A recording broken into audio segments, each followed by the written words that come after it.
Hello everybody, and welcome to this session on tracking ocean climate change and impacts on our fragile oceans. My name is Angela Hatton. I am the Director of Science and Technology at the National Oceanography Centre, and I've stepped in for Ed Hill, who I'm afraid couldn't make it due to travel issues, so please forgive me that I've stepped in at short notice, so I'll do my best. Today, in this session, we're going to talk about the fact that we have one ocean, and that ocean is a vast interconnected system that plays a hugely important part in climate change, taking up heat and carbon and redistributing it and making a huge difference. However, it's also fragile and it's under real stress and is having huge impacts affected upon it. So we're going to have three talks from three excellent speakers today to tell us a little bit about how the ocean is playing a role in climate, thinking about how we might measure the ocean at the moment, and then thinking about the future and how we might think about that and where it's going to. So I'm going to stop talking now and I'm going to introduce our first speaker, which is Richard Wood. Richard Wood is the head of climate change and, climate, cryosphere and oceans at the Met Office, and he's going to talk to us about the role the ocean plays. Thanks, Angela. If I could have the first slide, please. While we wait, this talk is really a background for the talks around observations which are coming up, and just to explain the role that the ocean plays in the climate system and the impacts that changes in the ocean are going to have on people who depend for their lives and their livelihoods on the ocean. So if we can move on to the next one, please. Just like to the next one, just acknowledges several people who've contributed very importantly to the production of this. So thank you to all those people. Next one, please. Oh, I've got the thing here.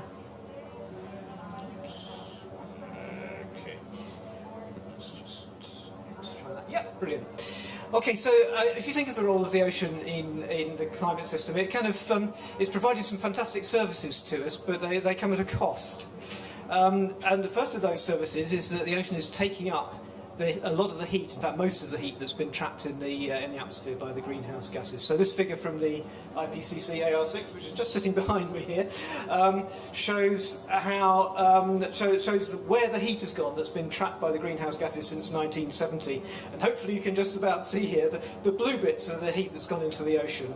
And essentially you can see that over 90% of the heat that's been absorbed by the climate system has been trapped in the ocean. If the ocean hadn't taken up that heat, the climate would have warmed a lot faster than it already has. But of course, that heating comes at a cost in terms of rising sea levels. And I just wanted to show this because I think this is a big advance in the IPCC 6th assessment. This is the projections of sea level rise here. And you can see the projections up to 2100 along the bottom for different scenarios. And basically the message is the higher warming scenarios give you higher sea level rise. That we've known for a long time, and it's very, very clear. What's new in this is that typically IPCC projections look at likely ranges, but one thing that they've considered here is this dashed line, and that's not the most likely outcome for the SSP 8.5 scenario, but it's a plausible outcome. So what they've done here is what could plausibly happen if a number of things like high rates of warming and certain ice sheet instabilities were all to happen together. What would be the kind of, not the worst, but a plausibly bad scenario? And you can see from that dashed line that that's something very different from the most likely outcome. And if we're thinking about managing risk in future from the changing oceans and changing sea level, we need to work out how to use that kind of information on these, what we call these low likelihood, high impact scenarios. So that's heating and sea level rise. The ocean is also a sink of carbon. So this figure here is showing the famous increasing CO2 in the atmosphere in Hawaii, the famous red time series there. And from an ocean station near Hawaii, you can see that as the atmospheric CO2 is going up, so is the ocean carbon dioxide. That just reflects the fact that the ocean is absorbing a large proportion or a significant proportion of the CO2 that's emitted. But again, this comes at a cost. So the blue curve is the pH. That's as the lower pH means a more acidic ocean. So the absorption of carbon dioxide is really coming at the cost of acidification. And again, looking from AR6, these projections from AR6 show how efficient that ocean sink of CO2 is going to be under different scenarios. So we've got different warming scenarios from low to high going across there. And it certainly is true, you can see from the bars at the top, that for the higher emissions, higher warming scenarios, the ocean takes up more carbon dioxide. But if you look at the proportion, you can see that proportionately, for the higher emissions scenarios, it's nowhere near as efficient at taking up the CO2 as for the low emissions. So again, we need to be thinking about how this is going to evolve in future and tracking how the ocean is taking up carbon, because it's not going to just be a constant sink going into the future. So those are two kind of two big services that the ocean plays for us. There's a kind of more subtle role as well that the ocean plays by moving heat around the climate system. So I guess many of you will be familiar with El Nino, this sort of climate variability phenomenon in the tropical Pacific that happens every few years, where we get warming or cooling in the tropical Pacific regions, and we know that has teleconnections, so impacts on climate right across the world when these events happen. And because we're tracking through observation the heat content in the ocean and how the heat is moving around, over recent years we've been able to develop skillful ability to predict these events months ahead, and so give people early warning of some of the climate impacts that are likely to be coming their way. So now I'm just going to, on the same theme of the ocean moving heat around the climate system, I'm going to hopefully slip into a clip from a colleague, Maria Paz Chitishimo from Argentina, who's just recorded a few words from her perspective as an observational oceanographer on the sort of things that we really could do with observing in the ocean, so that we can understand how the ocean is moving the heat around. So hopefully, when I click forward, the audio will come up. Hello, my name is Maria Paz Chimo. I am a physical oceanographer based in Buenos Aires, Argentina. I would like to talk today about ocean circulation. The most well-known ocean circulation pattern is the global overturning circulation, which redistributes heat, salt, oxygen, carbon and nutrients among the different ocean basins and exchanges heat and carbon with the atmosphere. The overturning circulation and the associated boundary currents observing systems have expanded significantly over the past decades thanks to internationally coordinated efforts, providing observations that are essential for reliable forecasts, predictions, and to understand impacts driven by ocean dynamics and variability, including climate patterns and extreme events, coastal sea level change, warming, cooling and freshening of the ocean, shifting regional surface temperature and precipitation patterns, all of which affect agriculture, fisheries, infrastructure and health around the globe. The planning of the next generation of the ocean observing system needs to include the expansion of observations into the continental shelf and shelf break regions, where boundary currents and upwelling regimes modulate fluxes of heat, carbon and other properties. We need a sustained ocean observing system which is consistent globally to enable timely assessments of a rapidly changing ocean. Thank you very much for your attention. Okay, thanks Maria. If we can go back to the slides now, please. Thank you. Whoops. Okay, so that's all kind of very sort of interesting and abstract and scientific. It's important to remember that hundreds of millions of people actually live near the ocean and rely on it for their lives and livelihoods. And all these changes that are going on in the ocean have impacts on those people. This again is just one example from the IPCC special report on the oceans, showing impacts on fisheries under low emissions and high emissions scenario, or potential impacts on fisheries under low and high emissions scenarios. And again, the message is that low warming scenarios have less impact than high warming. And that really links to if you're interested in Sustainable Development Goals. So I guess there's going to be a lot of thought about climate action. Sustainable Development Goal 13 this week, but really action to limit climate change is also action on Development Goal 14 to protect the ocean, and those two things are really intimately linked.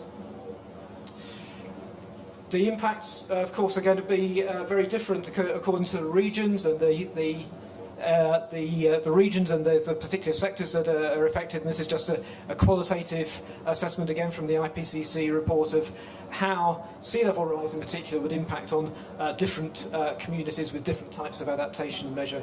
So we really need local information as well as this kind of global information to help us really manage the impacts of climate change. So just to finish, I suppose the overall message here is, first of all, and I can say this because I'm not a seagoing or an observational oceanographer at all, but first thing I would say is that we wouldn't know what we do know about all these things we've been talking about here if it wasn't for the heroic efforts of people over many decades, actually working in some pretty hostile conditions sometimes, to gather all this data. And if we're looking forwards, if we want to actually understand how the ocean is going to continue changing into the future, we need to keep monitoring and observing those changes so that we can manage and adapt to those changes, both globally, these kind of large-scale things that I started with, and the local impacts on people. So that's me done. Thank you, Richard. And that leads very nicely into our second talk. So I'd like to introduce Anya Waite, who is the co-chair of the Goose Steering Committee and also scientific director and CEO of the Canadian Oceanfront Institute. You're going to talk to us a little bit about the Global Ocean Observing System and its links to effects to how we do climate targets. Is this one on? It is. Great. Hello, everyone, and apologies to those who've already seen me speak this morning. I'm going to say some of the same things, but also a couple of different things. So what a wonderful introduction by Richard, and telling us about the great importance of keeping the ocean in focus as we go forward with our discussions on climate change. So hoping my talk will appear, or it's the same talk. I'll click. Oh, look. Okay, so this talk I'm giving today is on behalf of, I'm trying to go backwards now. No, backwards. Oh, I see, I had it flipped up. Oh, isn't that great? Okay.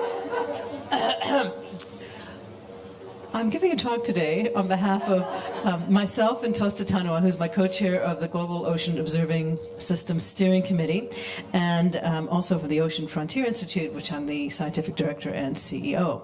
And the message we wanted to bring today was that the Global Ocean Observing System links to effective climate targets. And I think this is something perhaps we have underestimated in Goose in the past. We call Global Ocean Observing System, we call it Goose. We don't want to be cooked by climate change. So, as Richard has already well illustrated to us, the ocean, in fact, controls our climate, and that's a message that we need to be very clear about to our policymakers and those setting climate targets and those investing in the trillion-dollar business of reaching climate goals. This is a less than billion-dollar problem to solve, and I think that's the message we need to take forward. It has 50 times the carbon of the atmosphere and 100 times the heat of the atmosphere, and really controls our climate ultimately. We know that we're trying to move towards limiting global warming to 1.5 degrees, and that the ocean has actually taken up 40% of fossil fuel emissions in the last 200 years. But the message that I'm trying to bring forward to our policymakers at COP is that the land-based emissions targets fail explicitly to recognize the ocean's carbon absorption. So we're looking at limiting carbon emissions on land and getting to land-based net zero. But if the ocean sink does not continue as it has in the past, in fact, if the ocean sink slows or even fails in some areas, then our land-based net zero targets will not get us to our climate targets. So ocean observation is an absolutely critical and urgent piece to get right on our way to climate sustainability.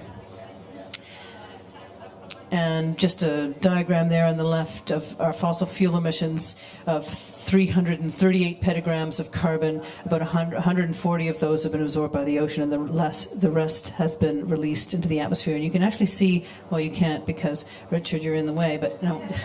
But there's a little slice there, and you can see that the land-based is actually very small. So the ocean really has absorbed most of the fossil fuels emissions that has not gone into the atmosphere. So in this dynamic system, what role does the Global Ocean Observing System play? And we had a lot of interesting discussion yesterday about how, yesterday, gosh, it seems like that, it was an hour ago, about the exactly what should our global ocean, our global observing systems, including the ocean observing systems, what should we be doing internationally to bring ourselves to the position where we can really solve these problems? And it's not intractable at all, but it does take an enormous amount of energy, and it takes thinking at perhaps a higher horizon than we've allowed ourselves to think before.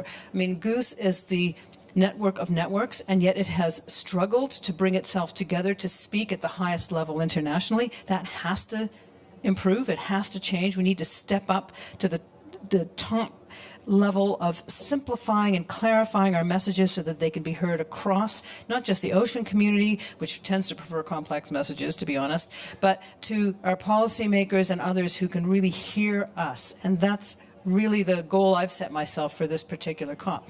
Now, Goose has worked primarily, so there's inputs, or requirements of the observing system, there's processes, the actual observations themselves. There's outputs like data information products. We spent a bit of time in the last hour talking about the critical importance of those. And then there's the delivery of services to end users. And in my view, the critical thing is to get a balance between all these. So Goose has been focused mostly here, right? Observations and processes. It has also done a little bit in outputs, although it works mostly, with other organizations like IODE, and inputs and discussions within the community are very, very active. So I'd say the blue and the blue-green are really where Goose has done pretty well in the past. The problem is you can do that really, really well and have way too little impact on our understanding of the ocean system if your data information products aren't linked to delivery of services to end users and you're not having adequate conversations with end users to reinform. So there's all these arrows are supposed to be going back this way, right? So that this, end users inform data, which inform observations, which eventually lead us to revise our requirements. But is that really happening? I don't think it is. And the way to do this is to move all four of these circles simultaneously. Now, I don't think necessarily Goose is the organization to do all of those at once, but I think all of our organizations internationally have to come together to do this, or we're not going to get it right. Okay, so we need a long-term sustained ocean observing system. Unlike the meteorological systems, we don't have a national mandate, so nations can throw in money when they feel like it and pull it back when they have other priorities. So this needs to be a priority, partly because our next global health crisis will be linked to climate change. So whatever we do with COVID-19, we have to back it up with a healthy ecosystem and world. So let's look at the global ocean Goose today. Now, if you look at a map like this, you think, well, it's done and dusted. Look at all those nice dots. We've got Argo floats, we've got moorings, we've got gliders, we've got everything we want. That's a brilliant system, big tick. But if you look at the data behind each one of these dots, you'll find some of them are over, some of them were once off, some of them happened 10 years ago, and now there's no funding anymore. And of course, this requires a constant boost of energy, time, and resources to keep this system going, which it doesn't sustainably have at present, so a critical limitation for us.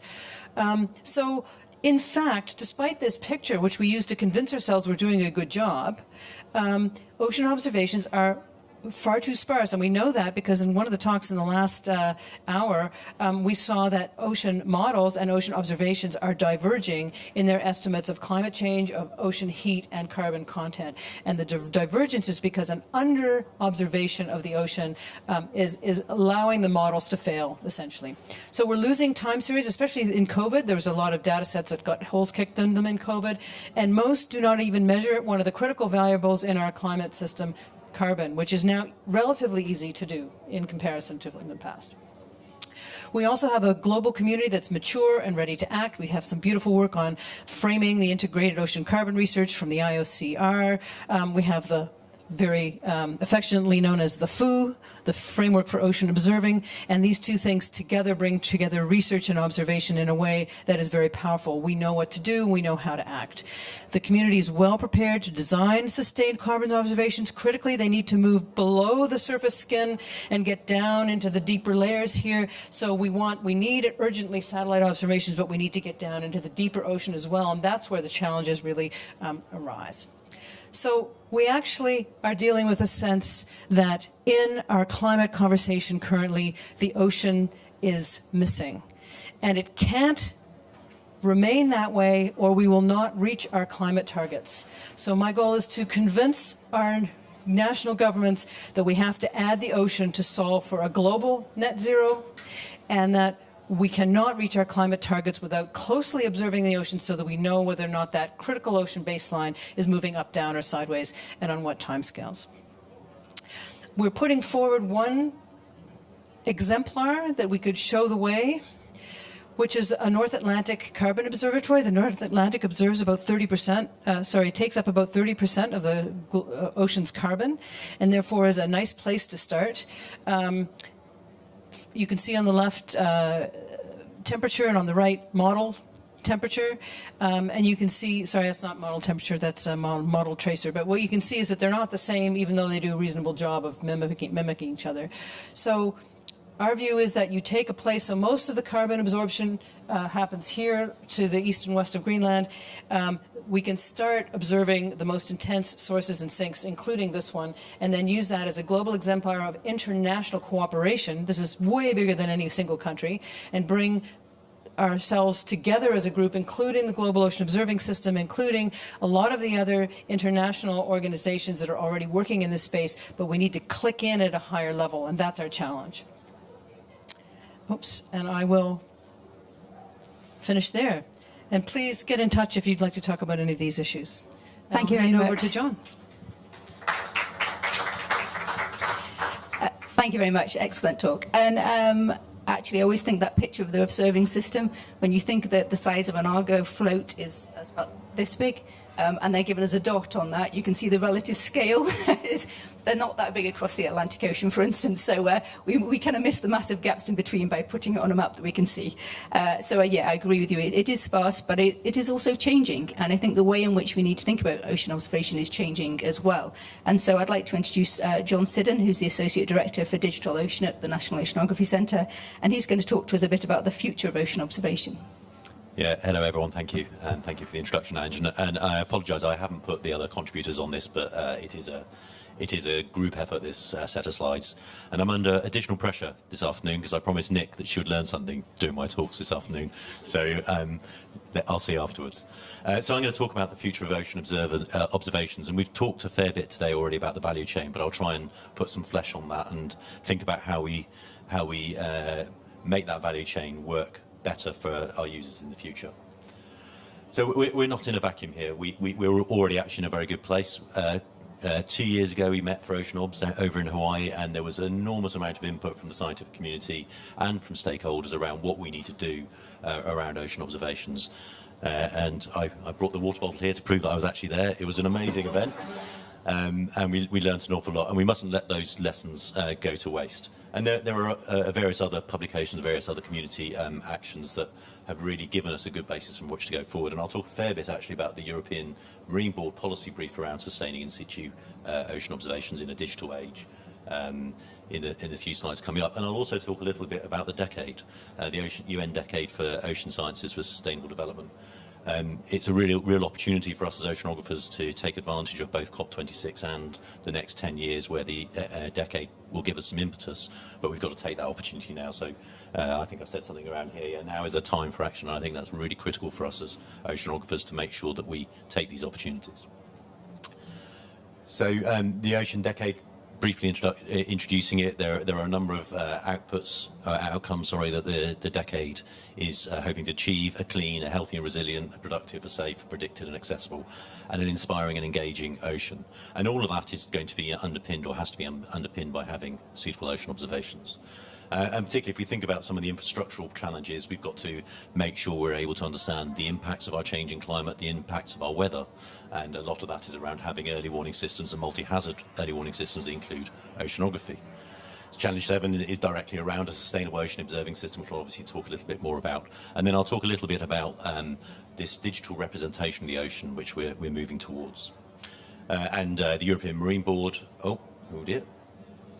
the European Marine Board made some really clear recommendations around strengthening the integrated combined capability of the ocean observing system to deliver fit-for-purpose data and information supporting sustainable development, which I'll talk a bit about. And if I could find a pointer, No, okay, I won't bother.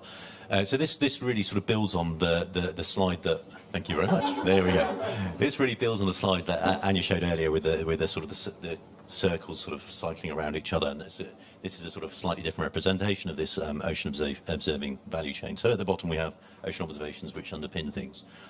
But very often in the past, I suspect what we've done is we've taken ocean observations without having a really strong link through to the public benefit and the integrating elements between the ocean observations and that public benefit.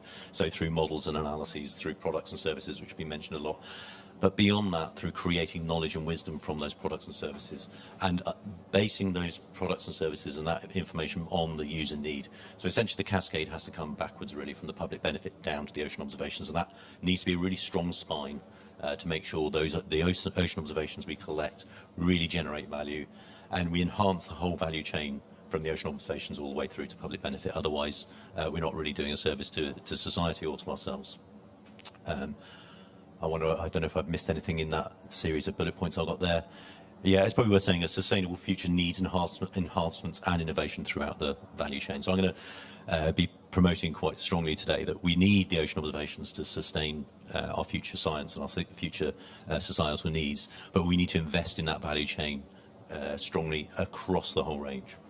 And it's been mentioned several times already today, and I'll talk about it a little bit more in the next slide.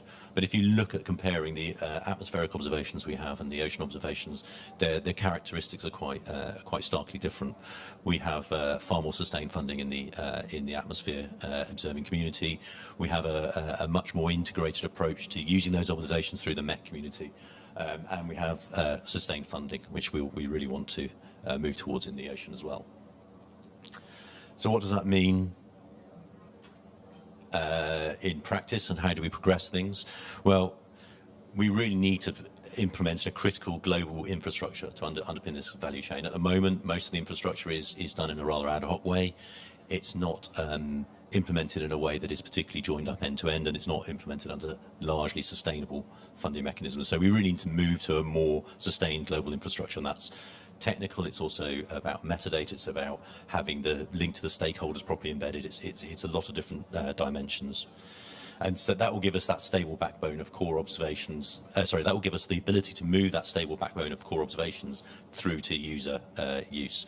Without those stable backbone observations, of course, we're not going to get any value out of the data. Really, we have to move towards understanding a bit better the value of our observations and the cost of our observations so that we can make the case for why our observations are important to the users. And we need to better integrate the users into the process of designing our observing network so they understand the need for it and they understand the characteristics of it. And then we've got to have some sort of internationally and nationally binding commitments to make sure we sustain these systems. And there's a sense that in the ocean community we've perhaps missed a trick. You look at the particle physics community and the astrophysics communities, they've really managed to engage the policymakers in a sort of big hit investment through things like CERN and Hubble, and we really don't have that in the same way in the ocean, and I think we really should be pushing for something similar. Oops. Okay. Whoa. Okay. I have no idea where I've gone. There we go. Okay. So how does this look in the future? And I saw the 5-minute sign a few seconds ago, so I'll be good. Where we are at the moment is we're moving very much towards a shifting paradigm in the way that systems work through the Internet of Things. There are, our fridges nowadays collect data that we can see on our phones. We've got central heating systems that we can control from a distance. The ocean is no different. We're going to be moving towards an Internet of Things type approach to the ocean, where we've got a constellation of different objects in the ocean that will allow us to generate a lot of data. So we've got to be prepared for this. We've got to be in a position where we can make use of these data. But we've got to make sure those things are there to allow us to make use of that kind of capability. And we've got to do it in the context of net zero.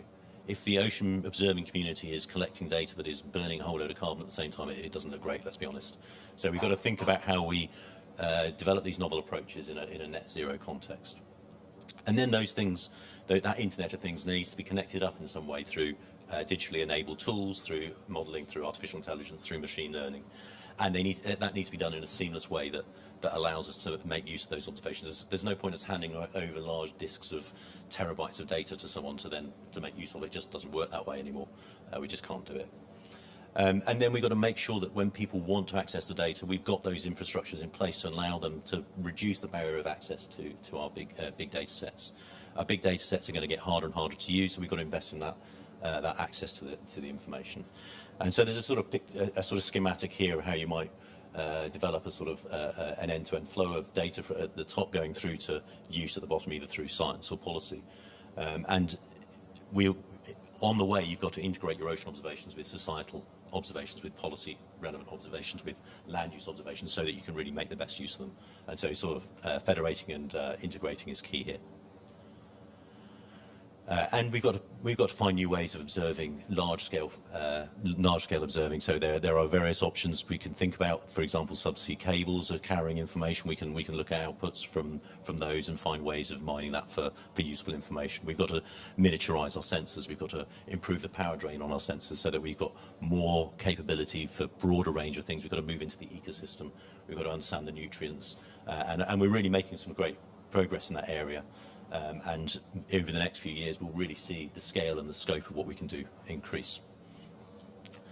And then finally, I have one last word on digital twins of the ocean.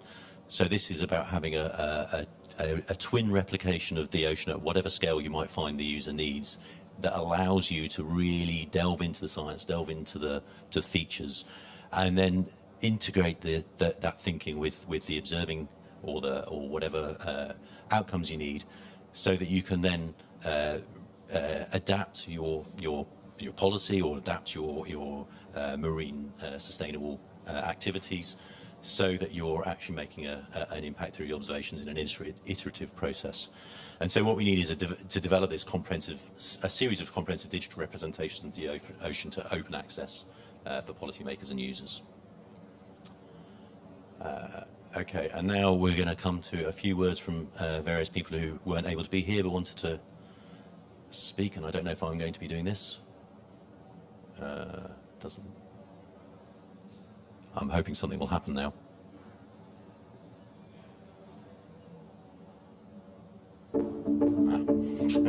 Climate change is one of the most urgent issues facing humanity right now, and our oceans play a crucial role in regulating global warming.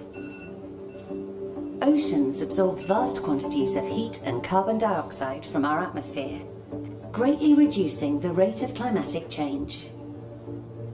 Since the Industrial Revolution, the global ocean has absorbed around 30% of CO2 emissions produced by humans, and a massive 93% of the total heat generated by global warming has been absorbed by the ocean, shielding the atmosphere from more rapid change. So, it's vital that we learn more about how our oceans work so that we can improve our climate predictions and governments and society can plan for our future. The Southern Ocean, the vast sea that encircles Antarctica, plays a key part in regulating our climate. Although the Southern Ocean occupies only about 30% of the world ocean, it absorbs about 3/4 of the heat and approximately half of the CO2. That's because of its unique pattern of circulation. It is the key region, globally, where deep waters rise to the surface, allowing new water masses to form and sink back into the ocean. This exposure of deep waters to the atmosphere is fundamental to the exchanges of heat and carbon between the ocean and atmosphere, as well as one of the main mechanisms by which relatively warmer northern waters reach the Antarctic and can drive melting. But the big question is, what will happen to this circulation as our climate changes? If Antarctica continues to melt at current rates, this may interrupt the circulation, leaving more heat and carbon in the atmosphere, which could be catastrophic for humanity. We must understand the processes that control this overturning circulation and how it may change in the future. To do this, we need to observe it. Scientists are using ships, satellites, robotic floats and gliders, seal tags, moorings and ice boreholes to monitor how the Southern Ocean is absorbing, storing and circulating heat and CO2 and delivering heat to ice shelves. This data can then be used to accurately model ocean behavior and calculate global circulation patterns. It's critical that we observe and monitor the Southern Ocean in order to understand its unique role in affecting climate change, so governments and society can adapt and become more resilient for the future.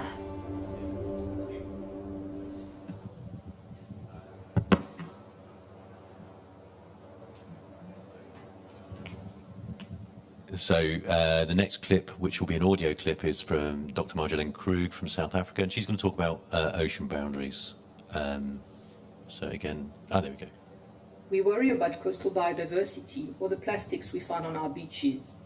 But what happens on our shores is driven to a large extent by conditions further out at sea.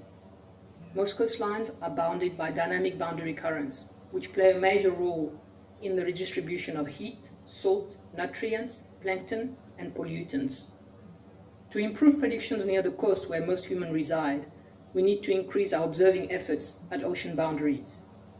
Some lessons learned include the need to better resolve air sea fluxes or the importance of having both surface and subsurface measurements. We've also learned the importance of well-designed data centers, of communication across scientific and stakeholder groups, and of tracking the use of observations to ensure that they are valued.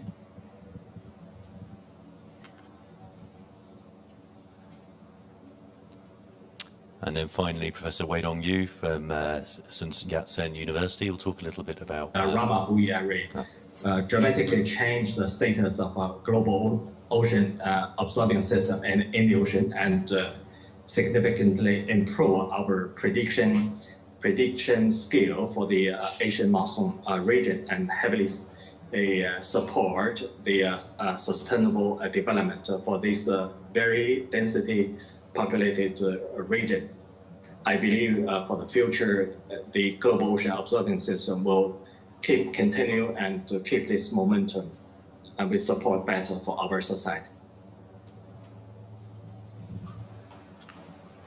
Thank you very much. Thank you, John. Hello.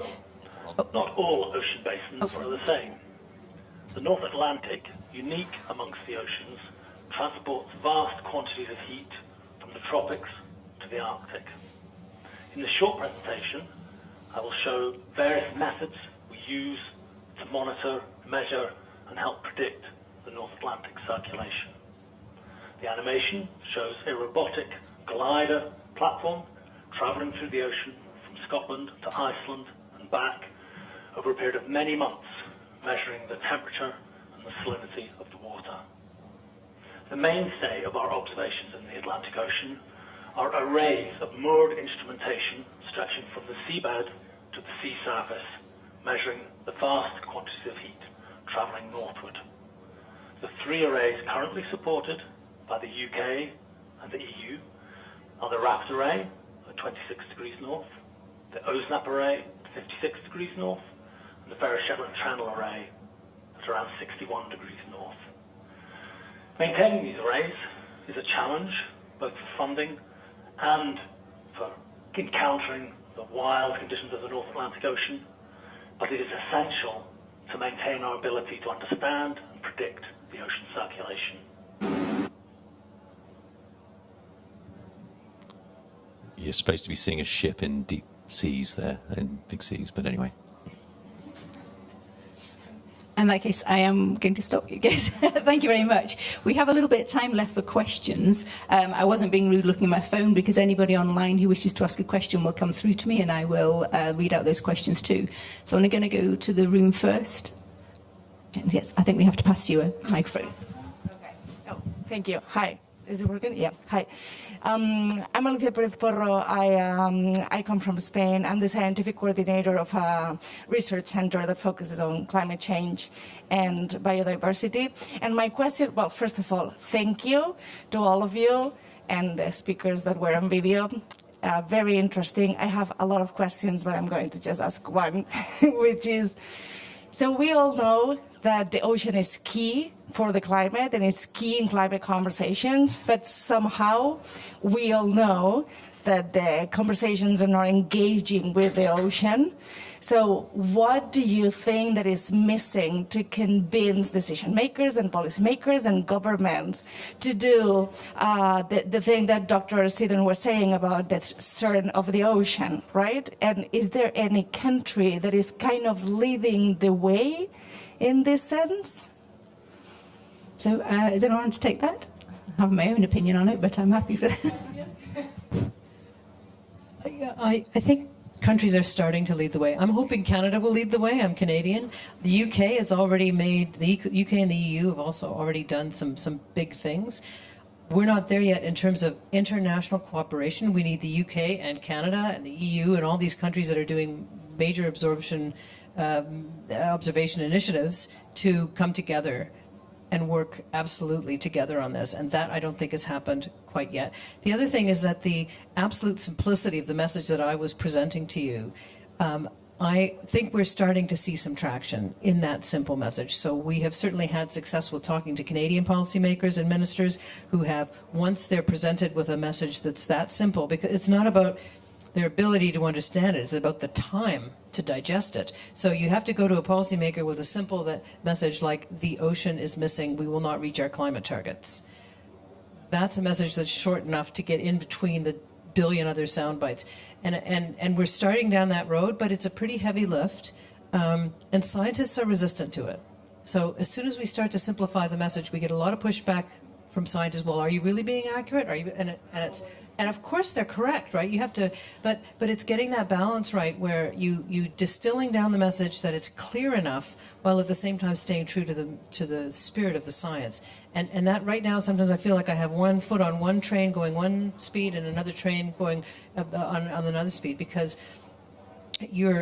when you're speaking to policymakers, essentially before you finish your sentence, they're on to healthcare and coal.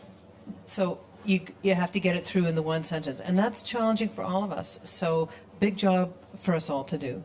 Thank you.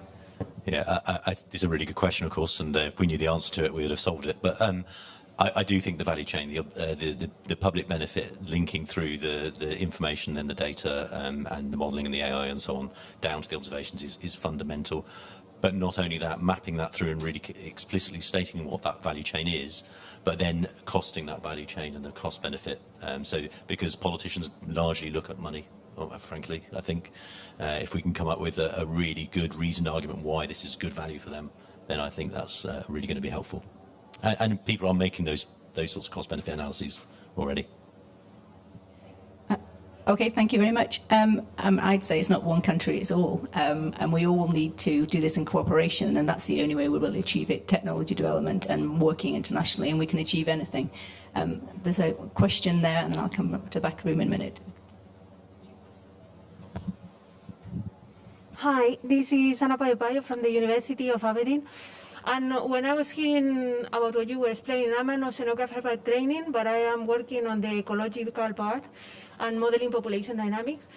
I was wondering, even that now it's very hard to get all of this coordinated and make it happen, what are the chances of integrating also biodiversity monitoring and population dynamics monitoring within that system? Because we don't need two different systems. We need a system that integrates all of them. And what would be the route to make that happen? Yeah, absolutely. So how do we integrate biodiversity and biological monitoring, which is a really key next step? Does anybody wish to take that one? I can. I'm not an ocean ecologist, but I think one of the things where marine science, I think, needs to really step forward a little is in understanding, if you're interested in an ecosystem, it's got many pressures on it, and climate change is a very important one, but of course there are other pressures, including human pressures, and I think the science of ocean ecosystems probably is something that needs to look more deeply at the interactions between those different pressures, and I think that's and we fundamentally need observation to do that, because you can build all sorts of theories and models, but ultimately these are very complex systems. So I think the observation to underpin that kind of integrated study is really... need to do in the future. Yeah, I was going to say there's also quite a lot of things. So there's continuous plankton recorder, which is a global network, which has really allowed us to understand the changing ocean in the surface. And there's obviously a lot of work done in the deep sea looking at this. You know, we don't even know enough about it, but in terms of trying to understand change. And we are developing technologies such as eDNA and being able to measure that way, or even particle sampling, so we can actually look more in the future. So I think we are taking steps, but I think Anya probably could tell you about more of what we've been doing. I think the critical thing is to keep observations linked up. So we're pushing hard right now for carbon, because carbon speaks well to the agenda at COP. As soon as you've got a good observation platform, you can add heat, physical variables. So now if we zoom in on the biology, there are now beautiful technologies that can be turned into observation systems. And DNA is one of them. The other one is imaging. So imaging and DNA, I think, are going to absolutely revolutionize our biological observation. They already are with the underwater vision profiler, which the flow cytobot and various things. And so then we then have to deal with the huge data demands that biology requires. So once you start with dealing with DNA and imaging, you have these petabytes of data. So I think making the leap into really good image analysis and really good genetic analysis in real time, what does that require? It requires new data systems. It requires, for example, superconductors at room temperature. It requires all sorts of new technologies that will speed up processing and delivery of information. And those are existing now and can be moved into ocean observing. So I think it's a technological challenge, but one we can step up to. I just add one thing. I think I agree with everything that's just been said, but I think one of the challenges, in direct answer to your question, is around scales. A lot of our work is done at larger scale, and then suddenly we have to sort of translate things down to a small scale. And there's a big science question there: is how do we integrate across scales up and down, and in time as well? That I don't think we've got an answer to, but we should be working hard on. Thank you. Just a question at the back. Thanks. I found this session very inspiring. I just wanted to make a comment that, for me, one of the strongest arguments around why we need to do this now, and we need to do ocean carbon observing in particular, is that we really hope to be entering uncharted waters soon. When we get to net zero, at least in principle, the atmosphere will not be increasing in CO2 anymore. And what the ocean does then is hugely uncertain. And this gives us a very, very urgent timescale. We need to have observing systems in place for when we get to net zero, so that we can really, at that point, track ocean carbon uptake, because it'll be a completely open game at that point. Thank you. So I think we are coming towards the end. I think we've got time for one more question if anybody has a question. Yep. Hi, I was just going to ask about whether you see potential in including industries such as fisheries. You mentioned novel technologies, whether, there are small-scale fishing fleets all around the world. Would there ever be systems involved in collecting this industry-led data instead of just always, these larger teams and larger international teams, whether it could be even brought down to a smaller scale? Yeah, that's something that is being worked on right now. So we're working with a number of small industries who are actually trying to monetize their data streams. And one of the things they say is, what sensors do we're already measuring a lot of ocean variables for our own industry. What can we add to that to make a profit?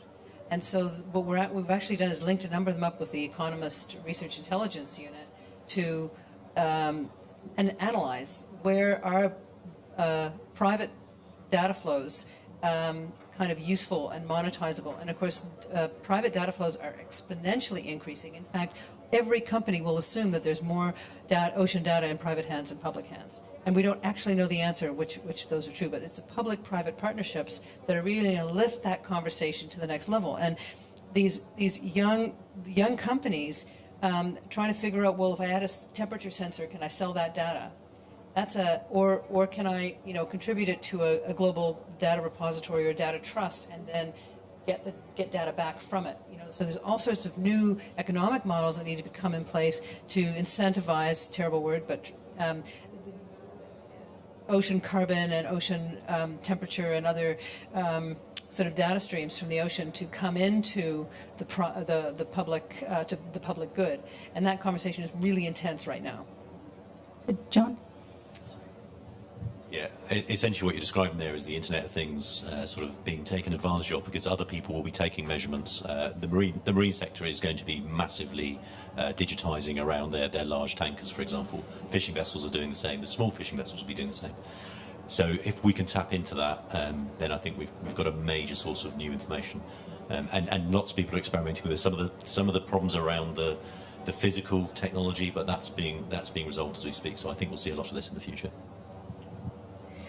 Slightly just following on from that, with the decade of ocean science for sustainable development being hugely important now, do you think we're working enough with government departments from around the world? Because obviously a lot of the global ocean observing is done in a basin scale, large scale way, which we absolutely need for climate. But there must be lots of measurements done within economic zones, which we don't know we're pulling those in. So maybe that's a question for Anya. Are we tapping into that data, which is being collected for lots of purposes, to make sure we're seeing the impacts as well in the coastal environments? So it's a really good question. We're trying to, but even now we've been talking with what they call the GRAs, the Goose Regional Alliances, and really having this interesting debate around how do we interact with these smaller groups from, for example, developing nations who are engaging in observation in ways that are completely different than sort of the big observing nations like the UK, Canada, Germany, etc.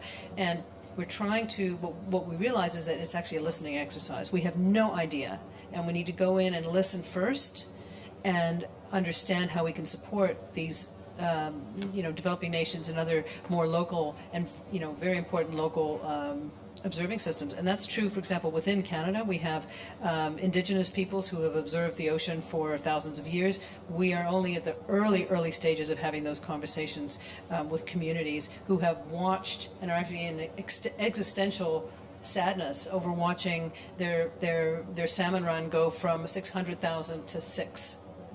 And it's those conversations that are going to be transformative. An organization like Goose struggles with that, but we're taking the step to meet with each GRA and each local community observing group to hear what they're doing and how we can help. Thank you. What I might do then is just to finish off, I'm going to ask each of you, if you wouldn't mind giving me just a few words about where would you like to see ocean observations in 10 years? How would you like to see it different? And if you link that and think about the decade, so what is your vision? Yeah, sure, yes, thanks. The decade is a fantastic opportunity for us. And I think if you ask me the one thing I would love to see at the end of the decade, it picks up on some things that Anya and John said. Ocean observations are still very much in the research domain. And that means that they're short-term, jumping from one funding cycle to the next. And we know, the one thing I would love to see is ocean observations in 10 years' time looking more like the way we do observations of the atmosphere. So it's recognised, it has its problems, but of course it's recognised that routine atmospheric observation is part of global infrastructure, and it's seen in that way. We all have our kind of, because most of us are researchers, we have our own pet, favourite systems. And I didn't talk about mine, but I was luckily somebody else did talk about my pet system. But there's a lot of observing systems opportunities out there. First thing we need to do is keep those things going. But then I think we need to find some way, using the technology that's coming on and using the way to integrate observations into digital systems, to find something that's sustainable in the long term and is rather seen as something that, of course we do that, rather than let's think about doing that for another 3 years. Absolutely. Thank you. Anya? Yeah, I can second everything that's just been said. Perfect. I think the vision for me would be a global ocean observing system that is a step change up from what we have now, where nations are working together to enact it, where the initial beautifully successful North Atlantic Carbon Observatory has served as such an inspiring exemplar to all nations that we now have them in the Southern Ocean, in some of the key upwelling regions in the tropics, and in other critical ocean carbon absorption and emission areas, and where we've narrowed our uncertainties on carbon to the point where we can actually believe we can reach our climate targets. And I think where The other point of it is where our policymakers understand that their trillion-dollar investments in getting to climate targets will be unsuccessful without the less than $1 billion it'll take to bring the global ocean observing system to the state it needs to be. It's really rubbish coming last on these, isn't it? I mean, of course, I agree with everything that's just been said. I think the one thing, and I'll be quite short, I think the one thing that I'd really like to see is when there are observations, I'd like to see people who want to use those observations and not have any barriers to that. So if they want to change, if they want to transform those observations, they can do it easily without having to think about it. They don't have to be experts in data. If they want to combine those observations with a model to do a simulation, they can do that. They don't have to be experts in the simulation. If they want to do some AI on it to understand the underlying trends in this big data, they can do it without any major barriers. We're nowhere near that at the moment. Our data is massively underused and underutilised. So if we can see that transformation, even without the improvements that Richard and Annie just said, we will see more value in our observations. Thank you. And I, again, agree with everything you said. I think the world is changing where we want free data that comes off and goes to everybody who can use it for the science they want to do. And we have to give up ownership of that. So that means an infrastructure-based observing system which is paid for properly in the way CERN or a satellite would be, and that's actually then providing data to everyone. And the science we do would be free to everybody to do, and the best science will come out of that data. That's my vision, maybe hopefully 10 years, do you think? Anyway, thank you very much. I think that's the end of our session, so thank you very much. And yes, could we give a round of applause to all the speakers, please?